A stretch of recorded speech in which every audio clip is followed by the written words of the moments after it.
Welcome to the Career Doctors, where we share conversations to cure your work life. I'm Sonia Miller with my co-host, Andrea Horvath, and we're so happy to be here with you. This series is perfect for you if you are unhappy in your work life, career, business, whatever that is, because you just don't believe it can be any different. You've just kind of settled into this is as good as it gets. Or maybe you want to transition your work and you don't know what that work is or where to begin. Maybe you've been making great sacrifices for a long time, being patient, putting in your due, paying your dues, putting in the time, but you're still waiting. You're starting to lose hope and you don't know that anything better is actually possible. And maybe you've been settling for less because you've tried everything you know how to do. You've gotten the degrees, the certificates, you've done the strategizing, and yet nothing is actually paying off.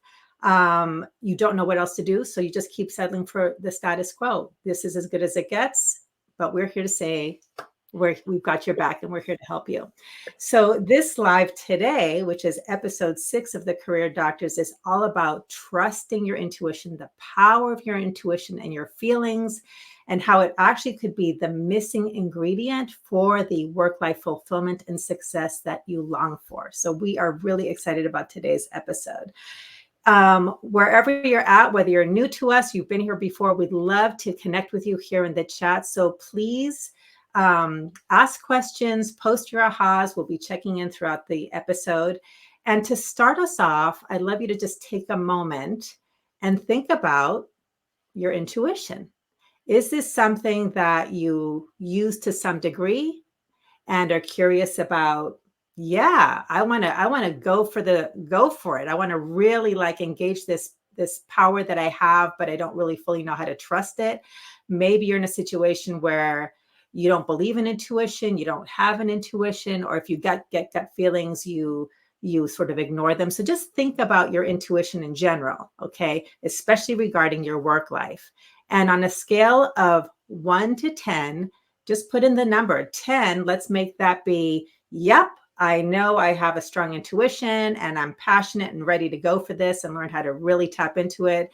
And 1 is, I don't really know what this intuition is. I don't know how to trust it. And I really don't think I believe in it. We are here to open up this superpower that you have. All of us have it. And this will help us sort of gauge where you're at and begin connecting with this journey. So post your questions. And also, if you would like to take this conversation deeper, we have a Telegram group and you are invited to join us. So we'll be including an invitation to that at the end. We can send you the links. Just reach out to us, either one of us. You can DM us, you can post comments. We have our spidey senses and our eyes out on anyone who wants to connect with this information. Well, with that, if you don't know me, my name is Sonia Miller, and I'm an empowerment coach, and I help accomplished women who feel they're meant for more to shift from settling to being sought after so they can finally have the acknowledgement, the promotions, and the opportunities that they've been working so hard for much more easily, much more quickly, and without wasting time. And the key way that I do this is I have a program that I developed called the Receive Now program. And it teaches this skill set that most hardworking people simply never learned. We have learned how to work hard in order to get results, and it serves us well and it gets us far. However, if you're hitting an upper limit, which many of us get to those places, it's usually because you're missing this other skill set that many of us never learned. We've been through the school of hard knocks. We've accumulated all of the accomplishments. And so it's about knowing that once you're doing skills, tap out, there are these other being skills. And in the being skill set, you learn how to receive. It dissolves all of these beliefs about having to work hard, having to earn, and it puts in balance hard work with this whole other aspect that allows life to provide for you easily, quickly, and it's the hard work can finally come into balance. So that's the main way that I love to empower my clients. So with that, I'd love Andrea, my lovely co-host, to introduce herself. Hi, everyone. So I'm Andrea Horvath, and I'm a career transition coach. And I help women figure out what career or business has their name written all over it. So this is for the woman who knows she is meant for more. She's achieved a certain level of success. It looks amazing on paper. Everything looks wonderful, yet there's just something that keeps nudging her forward, going, you're meant to be doing something different. What might that be? What might that look like? And what we usually do in a situation like this is we start to look externally. We start to look around, go, what could I do instead? Where can I take my skill sets and my experience and my education? Where can I fit it into? And it's actually backwards. So I create a process. It's called the Career Fulfillment Blueprint. And what that is, it's actually looking at yourself first, because we have to know ourselves really actually quite deeply and quite intimately to know how we function, what we really want, what our vision is, because so much of our time in our careers, we actually suppress what we want, and we work really hard at trying to fit in. But most of us want to actually belong, which is completely different. So it really is a process where we reflect on ourselves, learn about ourselves, and then go out into the world and going, okay, taking all of me and my amazingness, where can I actually utilize who and what I am in this world to create something different, have an impact, create value, or just even have more joy, more energy in your days. So I'm super passionate about this. I actually used to be a CPA, and I completely overhauled my own career. And not everybody wants to completely overhaul, but it's certainly something I did. So I'm super passionate about helping women do this. So thank you for being here today. And Helen, I love seeing that 6. That's awesome. I'd be curious to know, Helen, where were you a year ago? I'd really love to hear what would you have said that number was about a year ago? Anybody else wants to add in? And also, just do you want to say hi and let us know you're here? We love to hear that and know that you're here. So this topic today is something, the process that Sonia and I go through is a week before we decide the topic, and then 2 days before we have a conversation, we have a call, and we go through, like, what are we going to talk about? How are we going to unpack this? And, so in that time, both of us reflect. We reflect on what we have experienced in our own life, the work we do with clients, and all sorts of different things. And when I look back at the beginning of my journey and really tapping into when I realized my career was not where I wanted to be, it is one of the foundational pieces, 100% absolutely had to be trusting my intuition. And I look back, and it really is an incredibly important piece to having that success and fulfillment. So I just wanted to sort of lay that out there right now, because it is a game changer. This is not a minor piece. This is not kind of a nice to have. And like Sonia talks about, like, so many of you are working so hard, so hard. You cannot work anymore. So this is about bringing some different tools in. And this one here is one that is super, super important. So I'm just going to explain what today's live is going to be about. And thank you for sharing, Helen. Helen said she went from a -6 to a +6. So that's freaking awesome. Like, that's awesome. That's like a year. Like, that is just amazing. And I know that's from dedication and effort and really honing that. So on today's live, as always, we have 3 keys. So today we're going to talk about what is intuition and what is it not, like really just dispelling any myths around it. Secondly, we are going to talk about why you need it, like why it's actually a non-negotiable if you want to have success and fulfillment. And Sonia and I are going to really lay out some really clear examples of when you're not using it, what it can look like, and you'll start to really see why it's a non-negotiable. And then we're going to talk about, like, how does your intuition speak to you? It is a practice. Using your intuition is a practice. It's a muscle. It takes work and effort. So we're going to really give you some examples of how it can speak to you. And then as we get later on, we're going to give you some tools. We always have, an awareness practice at the end, and then an aligned action you can take. So thank you so much for being here. So anything you want to add to that, Sonia, before I dive in? I think that's fantastic. I'm ready to go. Perfect. So if you're ready, just throw in the chat yes. Let's get this on the road. Okay, so what is your intuition? Your intuition, if I was to sum it up in one sentence, it's when you know something and you don't know how you know it. Okay, I'm going to say that again. You know something, but you don't know how you know it. So, to speak about what intuition is not, well, we look at our world right now, and the last, I don't know, however many years, there's been such an emphasis on the logical mind, proof. This sense of, well, if you can't prove it, show me, show me.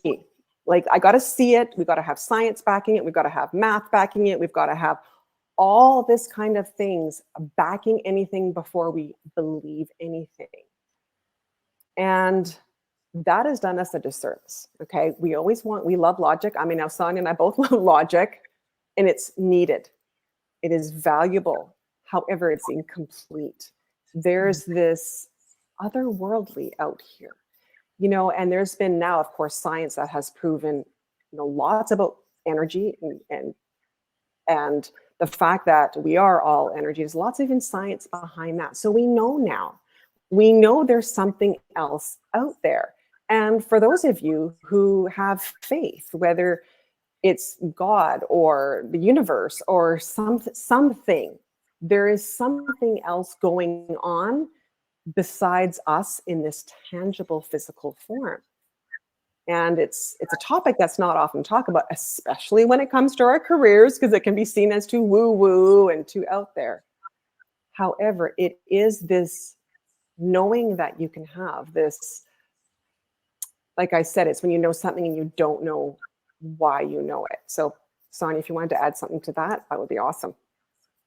I think that's a great explanation, I'm looking forward to rolling up our sleeves and really getting into really why it's so important and how to start tapping into this. Yeah, it's so cool. So, so we're going to dive right now next. Why is it so important? Like, why is it a non-negotiable? And sort of to go back, to myself, when I was not happy in my career, I did everything based on my logical mind. So it had to make sense on my resume.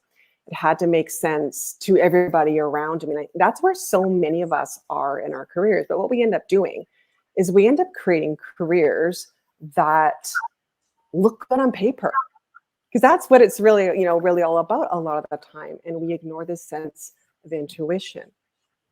However, we often have these nudges, and I'm going to give you a few examples of what it could look like to ignore your intuition. Because if you ignore your intuition, essentially what happens is you can waste a lot of time, energy, money, not only money going outward, but also lost income, because you're not making the best decisions for a job or a career that you have.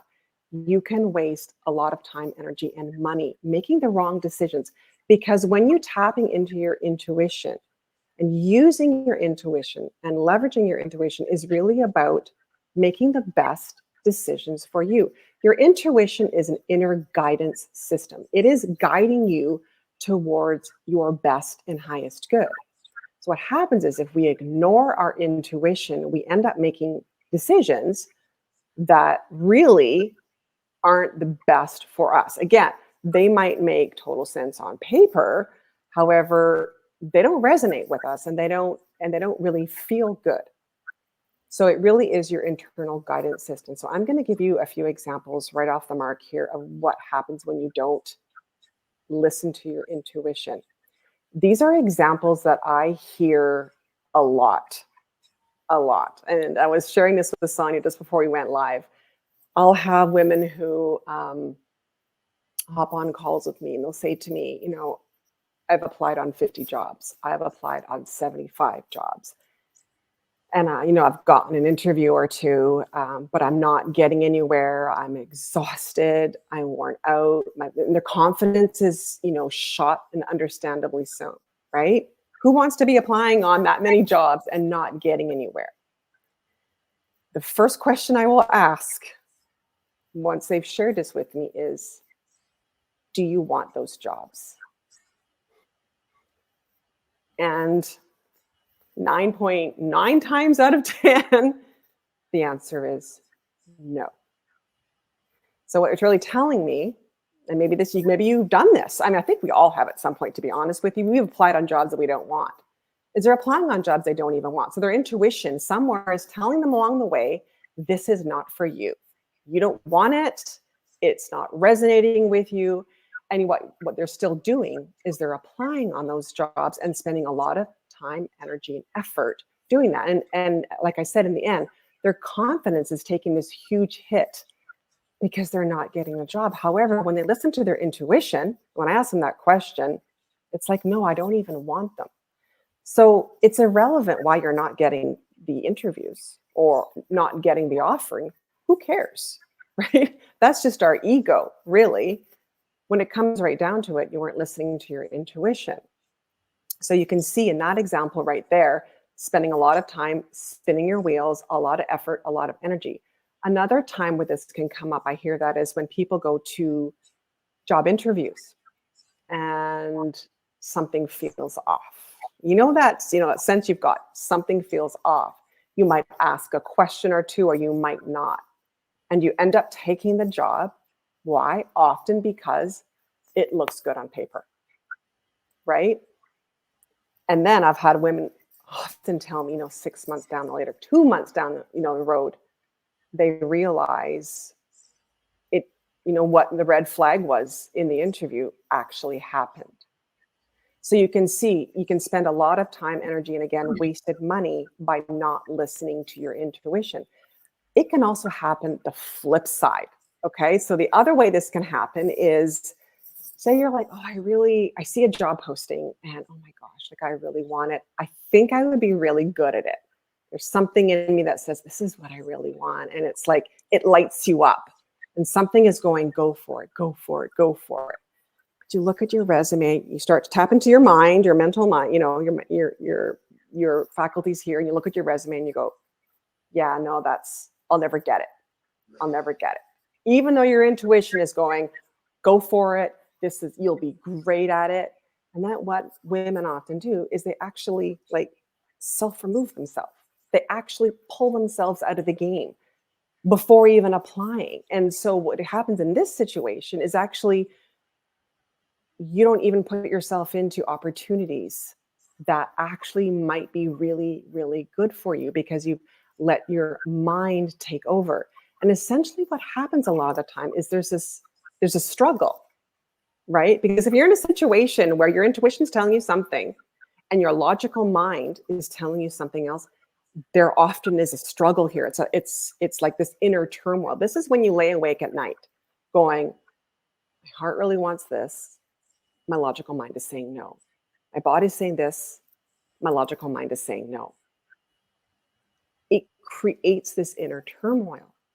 So if you've had experiences in your career, and I'd love to hear in the comments, if you've had experience in your career where you feel this inner conflict, and we're going to talk about, Sonia's going to dive into next about how to recognize all these signs and then what to do and so on, right? But you can start to see how often this happens in our careers where we go into this inner turmoil. And what ends up usually happening is people pick the logical mind. They pick what makes sense. They almost pick what they can sell to somebody else. So I could say to someone, oh, I took this job, and somebody goes, yeah, that totally makes sense based on your background. Our intuition doesn't always make sense. It's not always logical because it comes from information out here. So your logical minds can only access data and information from our past or from education resources we've already looked at. Your intuition is accessing, like we talked about at the very beginning, what is it? It's this otherworldly information where you don't even know why you know it. So when we pick and continue to make decisions based only on our logical mind, what we're really doing is we're kind of repeating the past over and over again because we're making decisions on what makes sense, right? And so we're continually repeating over and over and over again. And that's where we get frustrated and we feel stuck because we keep creating the same scenarios over and over again. So that is often what happens is we do pick that logical road. Or the other thing that can happen is, say your mind is telling you one thing, your intuition's over here going, do this, do this, do this. What often I see too is people do nothing. They're just like, I'm out, I cannot make a decision.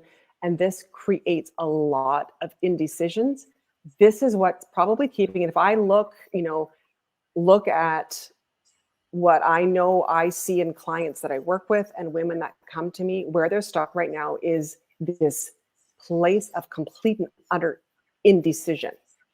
And it's because their logical mind, I mean, it's a few different reasons, but one of the main reasons is they are in conflict with themselves.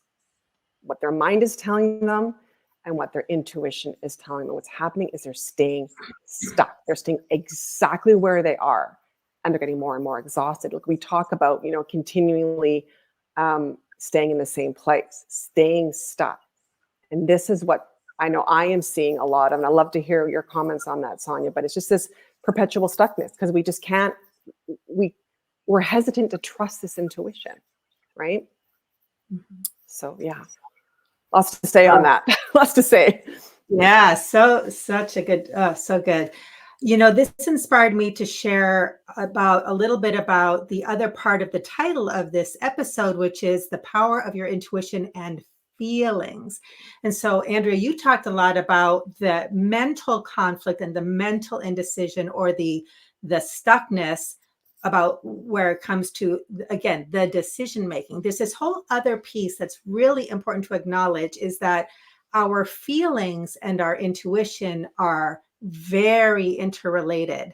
And just like we develop all of these skill sets to navigate business and career, which tends to be very analytical, back to the doing model of power, the being model of power understands the power of our feelings and the power of our emotions. And many times we have learned, because we're products of our environment, to suppress our feelings and emotions. There's no room for it. It's not professional. We get all sorts of messages about that. And so, excuse me, I thought I'd love to share an example in my world, but I see this with my clients all of the time, is I remember I was getting guidance from my intuition about my career path as a child.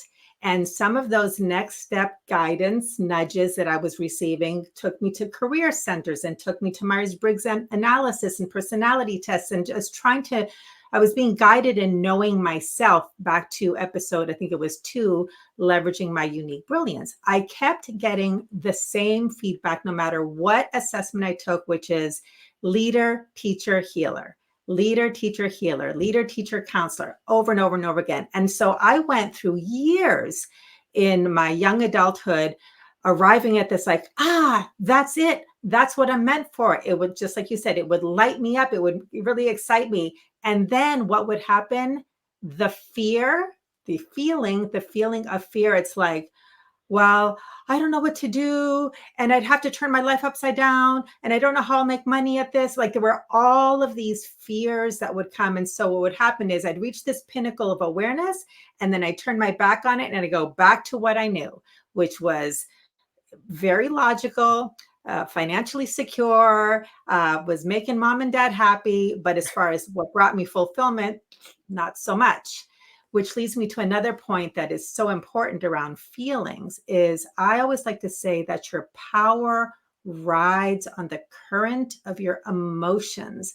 So as we start to learn how to tap into what's the purpose of feelings, how could this possibly be an empowering thing? And how do I even deal with them? Because in general, I don't know what to do with them. This is a very common mindset in our professional lives that our feelings or our emotions are a liability, not an asset. And nothing could be further from the truth. When you start to learn how to deal with, we call it dealing at first, but then really embrace and honor and discover the power of your emotions. This goes hand in hand with opening up to your intuition. And as you open up to your intuition and it's really like speaking another language. It's another skill set that isn't either or, but in addition to the skills you already have, that makes you a more well-rounded, more empowered, more the sky's the limit professional. It really is an advantage in your fulfillment and your advancement and success in work. And here's one of the little mantras I always love to remind my clients about, which is fulfill you. How do I say? Oh, you don't achieve fulfilled, you feel fulfilled. You can't feel fulfilled if you don't feel. And so feeling is very important, and it's all connected to our power, to this advantage that you can have in your success and your advancement. So that's what I wanted to add to this particular topic. I want to actually magnify it. I'm so glad you brought this up. And as you were talking, I could literally feel the stress come out of my body because it needed to be said. Is what I like. That's the sense. Is we need to understand that your feelings are just indicators. They're indicators. Your emotions are signs.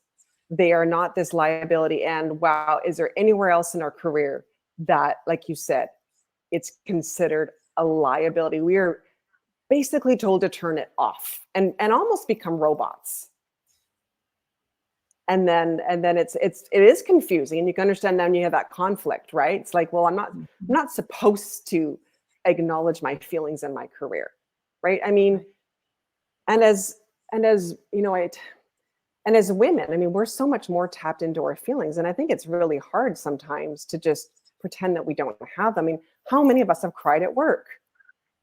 Like, we can't just turn them off, yet that's what we often do, and that's just really creating a lot of lack of fulfillment because, like you said, you're not even tapped into how you feel about anything anymore, and you just become almost robotic about taking steps in your career, right? So I just appreciate you sharing that so much. That was brilliant. Wonderful. Well, thank you for that. And I would love to hear again in the chat, whether you're here live or you come back later on for the recording, what's standing out for you? Like, what's one word that describes how you feel about your feelings, how you feel about your intuition, right? I've taught entire workshops on harnessing the power of your emotions. And that's one of the things that we explore, like, how do you feel about your feelings? And I always hear that it's like, I hear my clients say, I hate my feelings. I hate my needs. They're a distraction. I can't, and this is a very common one. I need to get control over my fear. All of that is resistance, resistance, resistance. What you resist persists.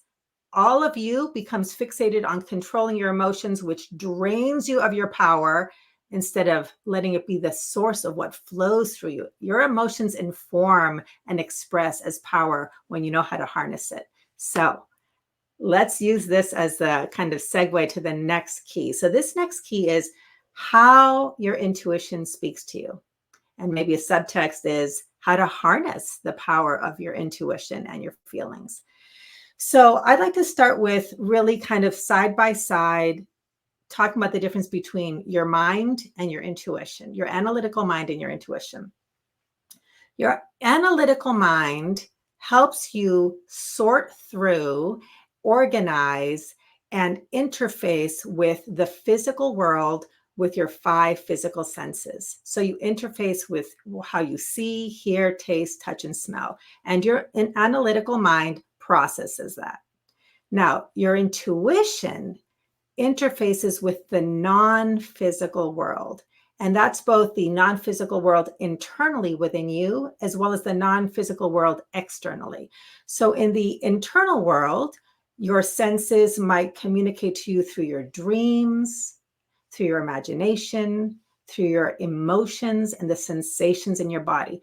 This is all invisible. Nobody else can see this. Nobody else can perceive your dreams, your imagination, your emotions, and the sensations in your body until they are expressed somehow. But this is a perception of your inner world, the invisible inner world. The external invisible realm is, again, the realm of energy. So we can look at it in many different ways, whether it's the electromagnetic field of your body, or the planet, which if you start to dive into science, there's all kinds of information. This is invisible to us, but it's real and it exists and science proves it.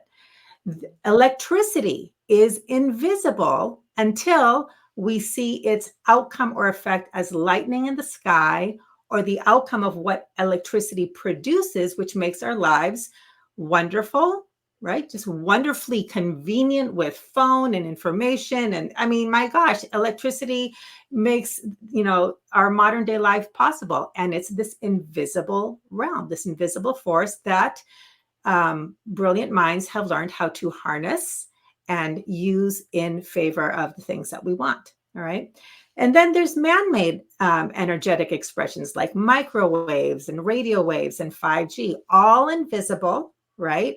But we know how to interface with it. So energy is real. And then there's the realm of consciousness, all right?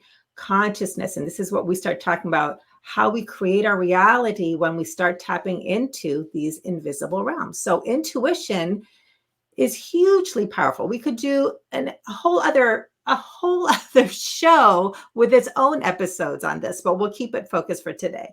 So that's the mind versus intuition. Now, how does your intuition speak to you? So I like to describe it. There's many different ways that it can communicate, but I'm going to, just for today as a starting place for people, I'm going to talk about three in particular. The first thing I want to say is that your intuition is yours. It's an expression of your unique brilliance. It's unique to you. And it's like a language that you learn, right? Now, if you are raised in an environment that values and legitimizes your intuition, you've probably got nurtured along. And it could have sounded something like, it's very simple as a parent or a guardian saying, when you're asking questions like, well, what should I do? And I'm not sure what this means. And a parent might say something like, what does your heart tell you?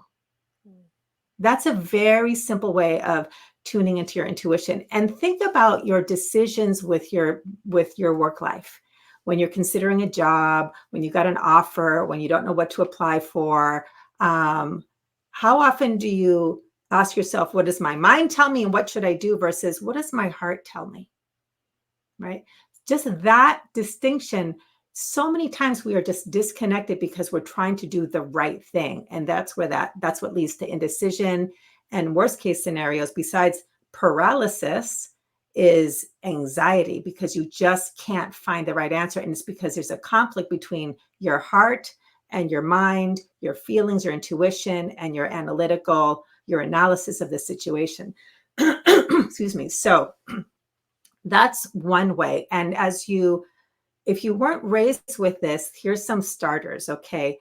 One way it's described as a still, small voice within, okay? It's a still, small voice. And what that means, that what it's not is, it's not the voice that's argumentative, persuasive, or judgmental, okay? And your still, small voice will never say, you should do that. You should. It doesn't use the word should. It's much more like a whisper.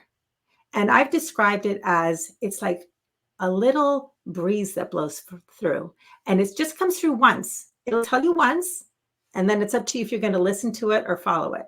But it's the still, small voice. And so part of what allows us to tap into it is, as we find and learn and practice ways to quiet the mind, we can hear it because it is quiet. It's subtle, right? Now, I like to identify as a starting place, three ways that your intuition might speak to you. It can be a knowing. I'm going to just go over them first. A knowing, a directive, or a feeling. So a knowing can be something, and this can be a tricky one to describe, because it's like Andrea said, you just know what you know, and you don't know why, but you just know it. Okay.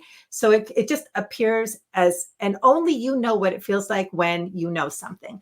I will say, however, that for me, as my, and I'll also add, so I am an empowerment coach and also an energy healing practitioner. And I've been doing this for coming up on 3 decades, a very long time. And I always had an intuitive sense, but I didn't know what I didn't know about it until I started to actually study psychic development, and had teachers who could guide me in a natural ability that I had. And then I started to do what we're going to be offering you is ways to actually work with it and trust it. So for me, a knowing, especially when I'm doing energy healing, it's like there's a way that I connect with what's happening. This is something you can just do. You're going to just be coming. The main thing is to become aware. You just become aware. So I'm considering this decision. Okay, I'm in my head. It's spinning. Pause, right? And then you get settled in and you become aware of something. And you start to trust it and you start to know it. And for me, it's an image. A lot of times it's almost like a file downloads into my awareness and I can see it all. It's just right there. And in my experience, it's developed into just the entire storyline opens up and I see images. So sometimes knowing is an image. Sometimes it's, again, I can't speak for your unique experience, but everyone here, I can guarantee that everyone here has had at least one experience where you just know what you know and you don't know why. It's exactly how Andrea defined it. So that's one way, is a direct knowing. Now, a directive can be as if you are receiving instructions. Sometimes that comes in as a message. In the world of intuitive development, there's the clair. So clairsentience, clairaudience, which is where you hear it, clairvoyance, you see it. So there's many different clairs. This directive is often internal. You have internal energetic ears, right? So I'm just going to give an example of this. I remember the first time I really had a crystal clear, like I actually heard the words, which was very different than a knowing. Right? I was just minding my own business and I heard the words, still small voice, whoosh, write the newsletter. Now, this was at the very beginning of my entrepreneurial journey. And I knew I wanted to do some kind of coaching. And I'd been thinking about newsletters, but it was just like, I knew it was something I could do, should do. That's what people were recommending. Mhm. But it came in and it was such a different feeling. And it came out of literally, I might as well have been doing the dishes, write the newsletter. I'm like, okay. And I did. And that was the beginning of really clear guidance in that directive. So again, directives are a still small voice, not persuasive, not argumentative, and not judgmental. Okay. The third way is it can be a feeling. And this is now when you start to tune into the sensations in your body. And it's sensations, but it's also emotions. Now, this type of intuition is not fear-based. What you perceive, what you hear will not be scaring you. It's not like a scary message to you. However, you might experience some fear as a way of being guided away from something.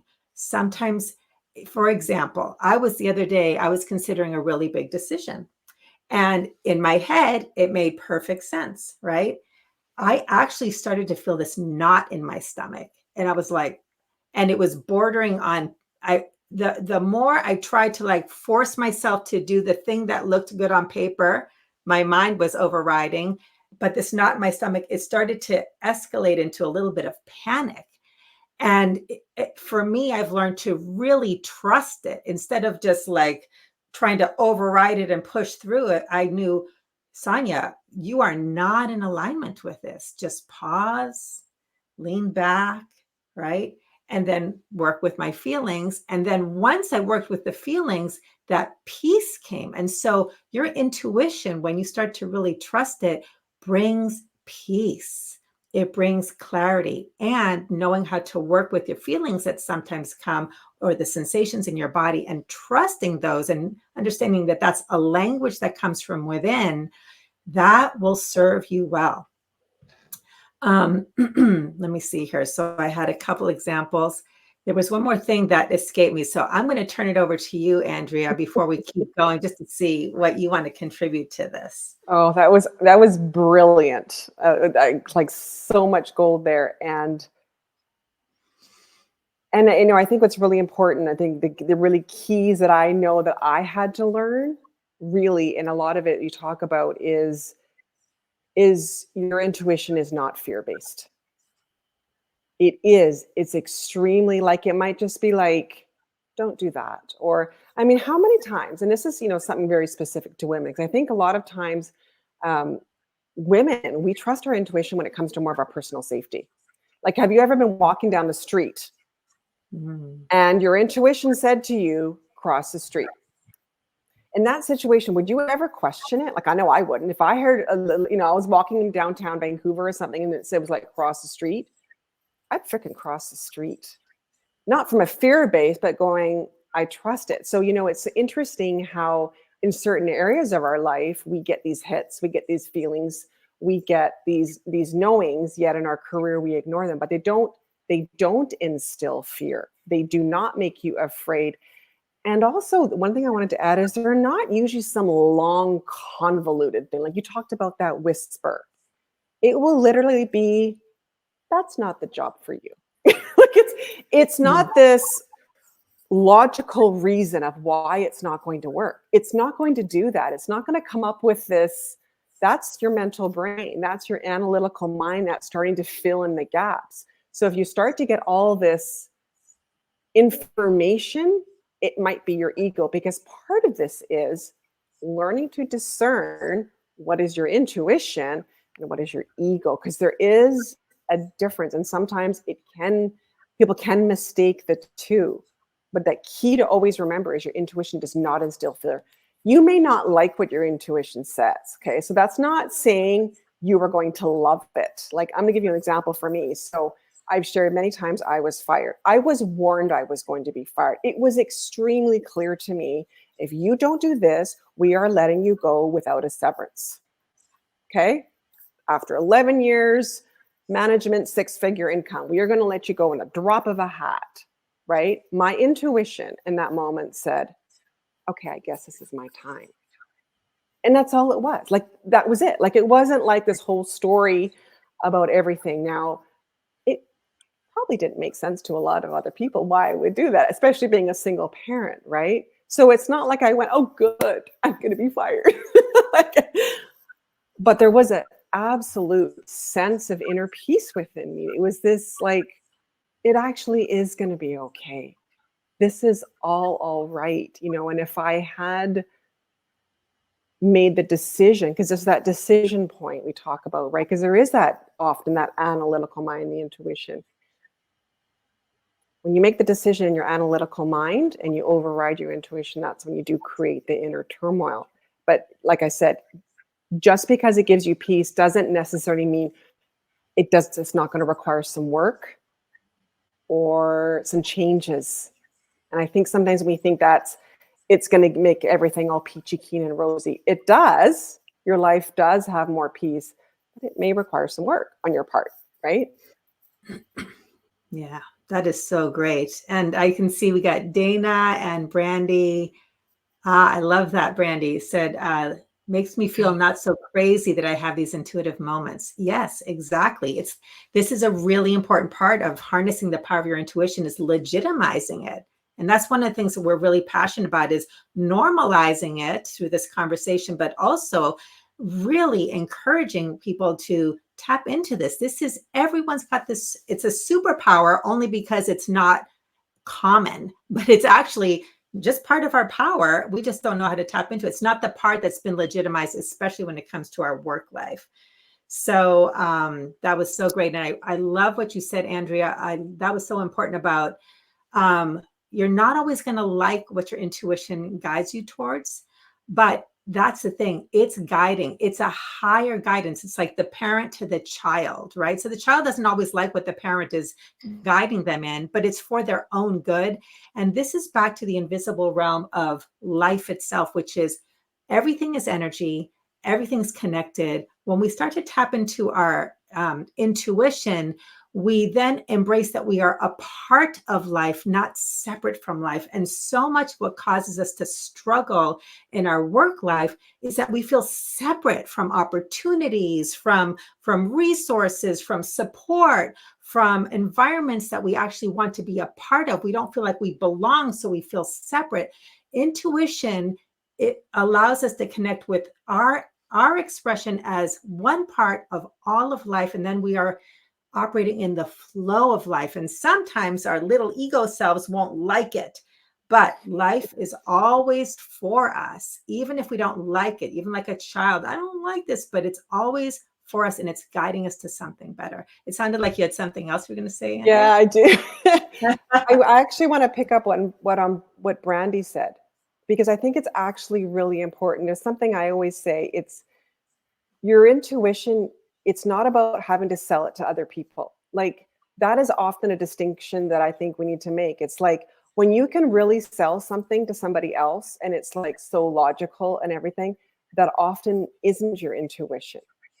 Like, often your intuition is going to tell you to do things that the rest of the world may not understand. And because what Sonia talked about, it is uniquely you.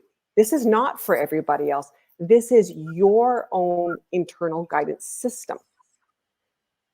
So it's okay. And you don't have to sell it to everybody. If you start to feel the need to sell it to everybody, you may cut yourself off from it. Like, if you feel like, I'll tell you, when I was fired, I didn't tell anybody.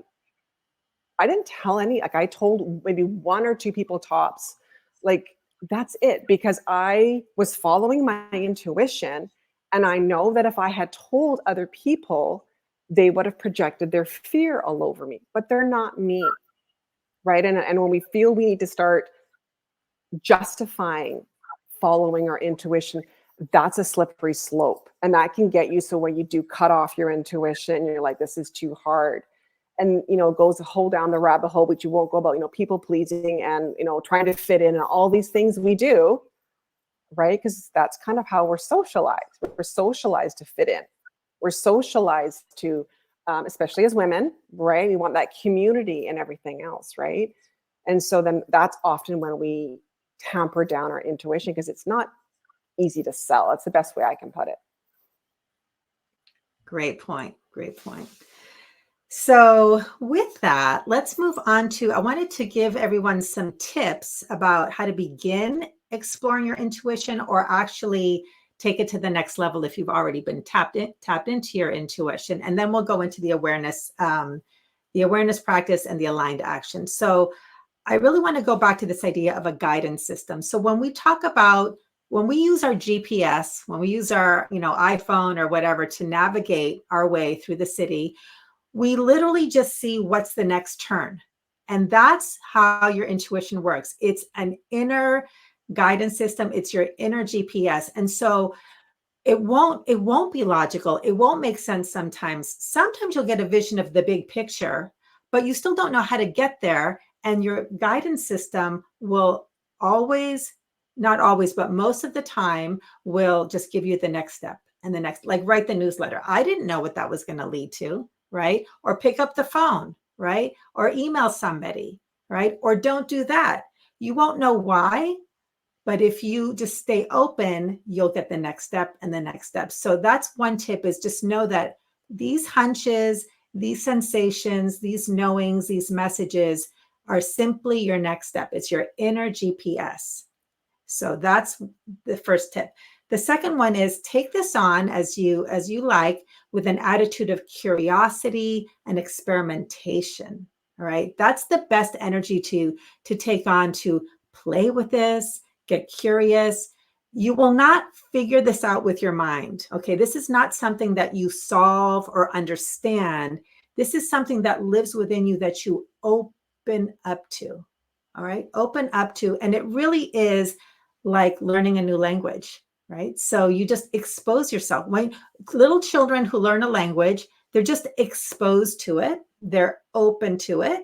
And then they start to discover what different sounds mean and different words mean. And then they start practice speaking it and communicating it.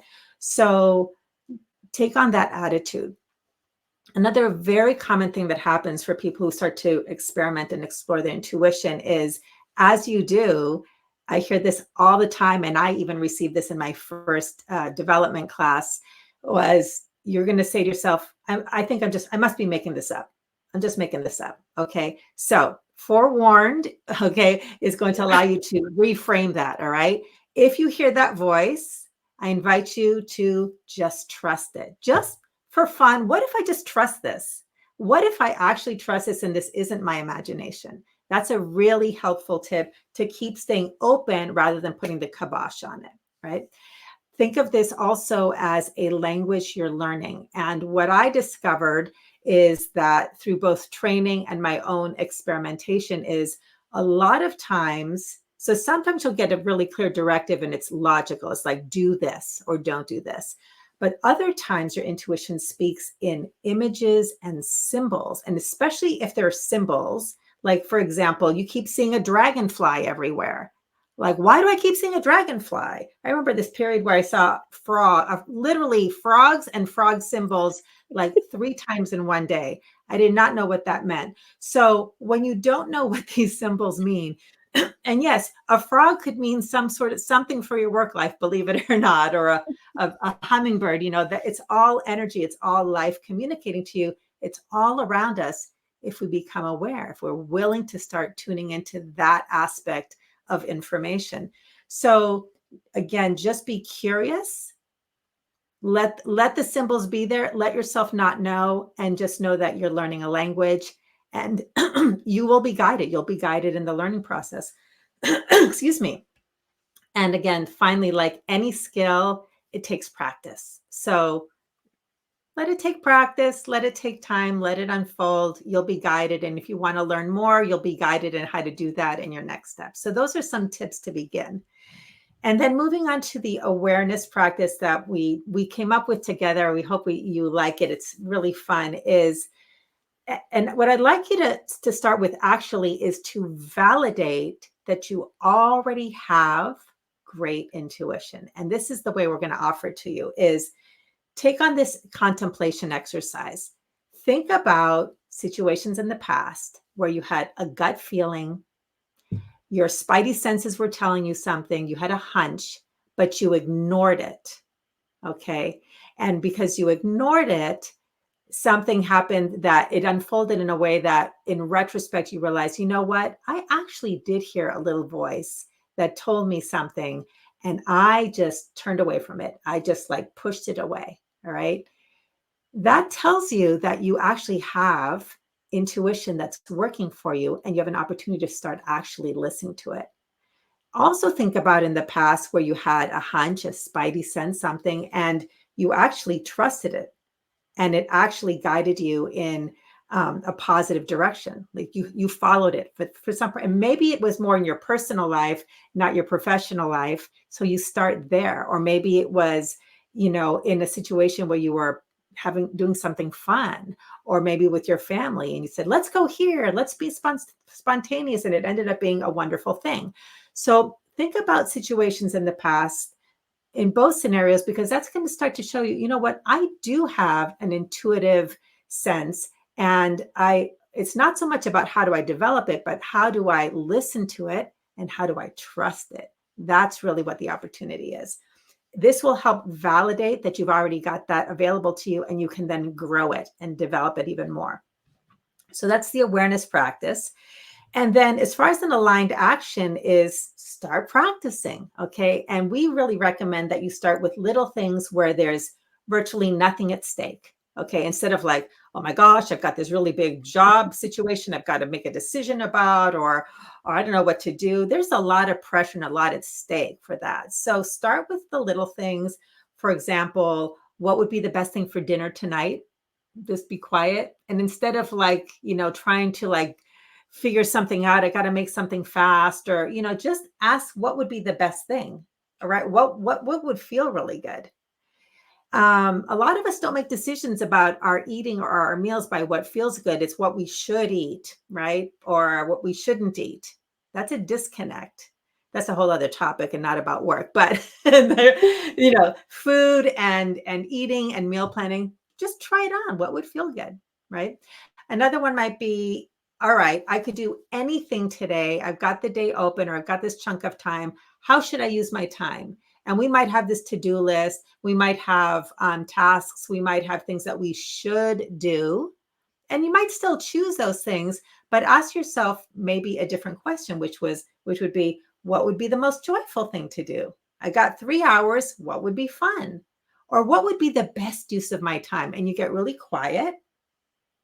Instead of thinking about it, you just sit back. There's a lot of sitting back when you intentionally use your intuition. You lean back, which is being, versus lean forward, which is doing. So you lean back. And we've talked about space a lot in some of the earlier episodes. Just create a space and say, what would be the best use of my time? And just see what shows up. Okay.